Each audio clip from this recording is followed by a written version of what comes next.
Before I move on, is there any questions about the presses? Yeah. Do we have any information at all about the Lyman press? The Lyman press, Lyman's still in business, absolutely. As far as I know, you can still get them. There used to be another one that was in the 50s and 60s that you could take and buy anywhere. You know, the guys coming back from World War II, they seem to like to be able to reload. That was the generation of reloading. That was the generation that's made most of our cartridges that we know today that Remington and Winchester have picked up. They were what they called the wildcatters of the day. Today, not so much. I mean, you know, back in the day, you know, there was a lot of people who were reloading, a lot. Nowadays, it's just not that way.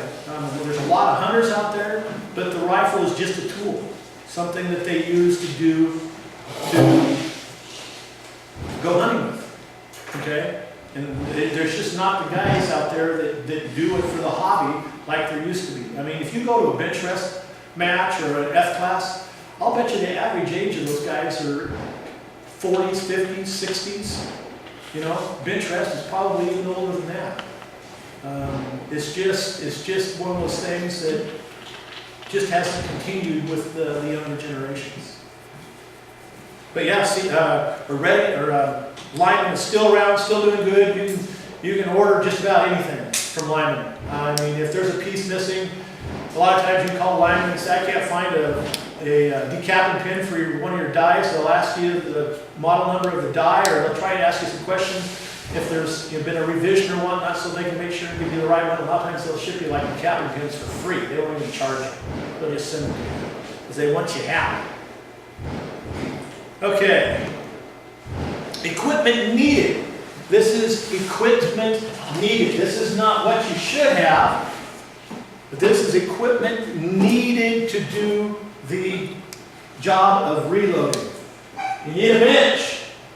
You need a reloading manual.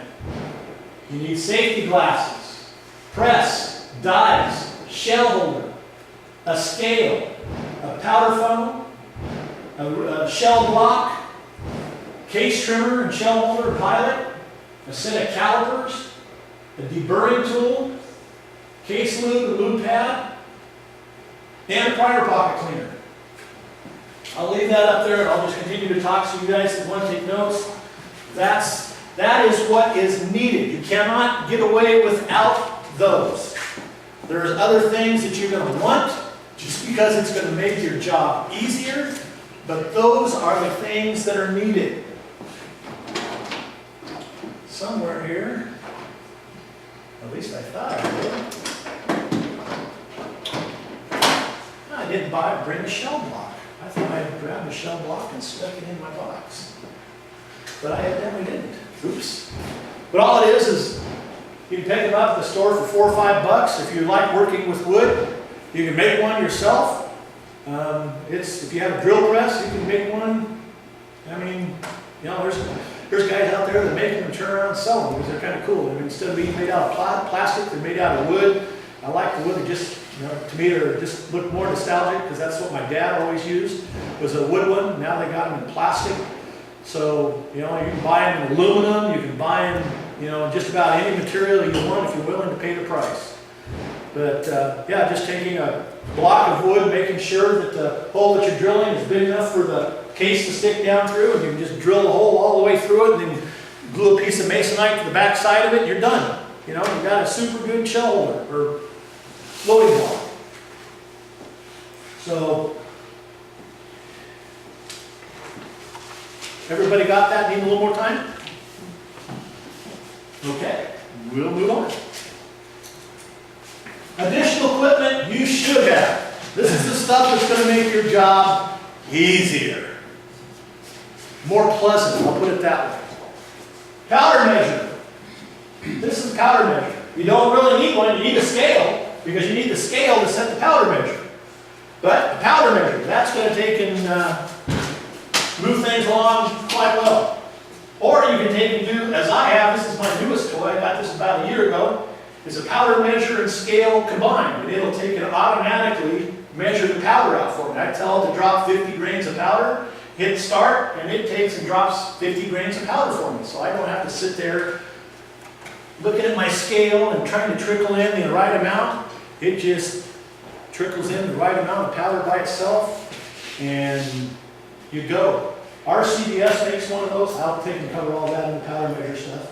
The powder measure stand, which is the thing that the powder measure stands on, you don't really need it. It comes with a piece that you can actually attach to your press that goes underneath of your die set. That works fine if you're working with ball powder. A lot of guys, that's the way they like it. They just take and throw the charge if they're using a ball powder and stick it in and put the bullet in and seat it. So it's just one smooth action.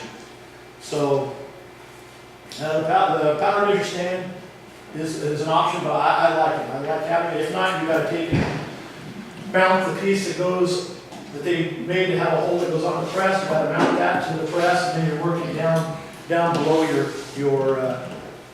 your table. So I like having everything eye level. Powder trickler. That's what's going to take you to do your fine dropping of powder. This is powder trickler. By turning it, this is threaded, and it just feeds powder from this hopper out the end, one granule at a time. So if you're if you're using the scale and you're at 44.2 grains and you got 3/10 of the grain to go, you just take and trickle this until it brings it up to the 40, the weight that you're actually needing. So it's a must-have. I went for years and years and years without one, and I had to do it the hard way because that's the way I learned to do it. My dad, this is probably about I've got some of these dies left, but my dad took and made a little scoop. I don't know where he got the parts, but it's all soldered together and everything else. He just made a little scoop, and he'd sit there and he'd grab a scoop, and then he'd just twist it a little bit and drop a granule at a time until he got to the right amount. So you can see how long that would take, you know. And then if you go over, you got to go in and you got to scoop some back out and then try to get it back right again. So it takes forever. But instead of that little scoop. Yeah. That red thing there. Yeah, that's right. Those are great. Our CBS makes one. Porter Day makes one. Now we'll cover that. Case tumbler. You definitely need it's not a should have to reload, but it's definitely something that you want to add to it. If you don't want to take and pay the money for a case tumbler, that was one of the things that as a junior reloader for my dad didn't have a case tumbler, so he'd hand me some 4/0 steel wool, and I'd sit down there for hours cleaning brass back and forth, just rubbing it through the steel wool so that the brass was nice and clean. And then 3 days later, you'd be taking your fingerprints off. Hey, you got it, exactly. So, you don't have to have, but it's sure nice to have. Flash hole deburring tool in your brass cases. When brass is formed, they just take and run a press from the bottom side inward and punch the hole. The hole is not cut by a drill, so it's not drilled, it is punched. And you know what happens when you punch steel or any kind of metal? It kind of leaves, it kind of grows and finally it pushes through. Well, that flash hole now it's going to cause bad detonation for the powder. It's going to detonate the powder, but it's not going to detonate the powder the same. It's going to detonate the powder to one side because more likely it's not pushed through evenly and got the powder to the way for it to take and ignite the powder evenly. It's usually one side gives out, and then so you got one side that's kind of shaded from the powder. Anyway, what it helps you. The deburring tool goes in and removes that. It's just a little drill type of drill. It's got a chamfer. Yeah, it's got a chamfer on the end, and you just work it. It cleans out that push through burr on the flash hole. Neck turning tool. I've actually gone away from neck turning. What that is when you resize brass, a lot of times one side of the case is thicker than the other, so you don't get an even pressure on the bullet. Again, this is for accuracy, if that's what your thing is. For hunting purposes, I wouldn't even worry about it. But You want even pressure on the cartridge all the way around to get optimum performance. So they turn the neck so they're the same thickness all the way around. What you can do, I'll get into that and get into the dies. Neck lube and brush, you definitely need that. What that does is it lubricates the inside of the case before you seat the bullet, so that bullet will go in there nice and smooth and even. Stuck case lube, oh my goodness.